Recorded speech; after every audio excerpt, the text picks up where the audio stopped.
दोस्तों, क्रिकेट एक ऐसा खेल है जो कि पूरी दुनिया में पसंद किया जाता है। आपने देखा ही होगा कि हर क्रिकेटर की शर्ट के पीछे नाम के साथ साथ कुछ रैंडम नंबर लिखे होते हैं। इनका क्या मकसद होता है?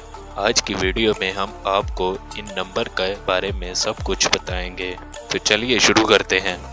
जब क्रिकेट का आगाज हुआ था तो सबसे पहले टेस्ट क्रिकेट ही को खेला जाता था और बाद में आहिस्ता आहिस्ता वनडे क्रिकेट को मुतारफ़ कराया गया और चीज़ें अपडेट होती रही। 1996 में ऑस्ट्रेलिया की टीम ने पहली बार अपनी शर्ट पर नंबर लिखवाए और मैच खेला। बाद में आहिस्ता आहिस्ता सभी टीमों ने ऐसा किया और अपने अपने खिलाड़ी की शर्टों पर नंबर लिखवाने लगे, लेकिन आईसीसी ने कोई एतराज़ ना किया।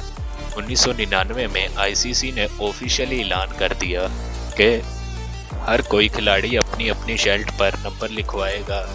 उन नंबर का ये मकसद था कि जैसे कि टीम का कप्तान नंबर 1 और नायब कप्तान नंबर 2, ऐसे ऐसे खिलाड़ी की परफॉर्मेंस के हिसाब से नंबर लिखवाए जाने लगे।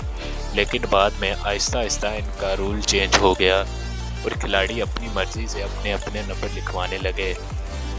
हर टीम में एक खिलाड़ी अपनी मर्जी का नंबर लिखवा सकता है, लेकिन वो नंबर किसी दूसरे का नहीं होना चाहिए। और तो और खिलाड़ी अपना नंबर चेंज भी करवा सकता है। ऐसे भी खिलाड़ी हैं जिन्होंने अपना नंबर चेंज करवाया। उनमें से उमर अकमल, जिनका 96 पहले था और बाद में उन्होंने चेंज करवा के 3 कर लिया, और हारिस सोहेल भी हैं। आजकल जो ज़्यादा मशहूर नंबर चल रहे हैं उनमें 18 विराट कोहली, 7 MS धोनी का है। आपका फेवरेट प्लेयर कौन है? मुझे कमेंट करके ज़रूर बताएं। शुक्रिया।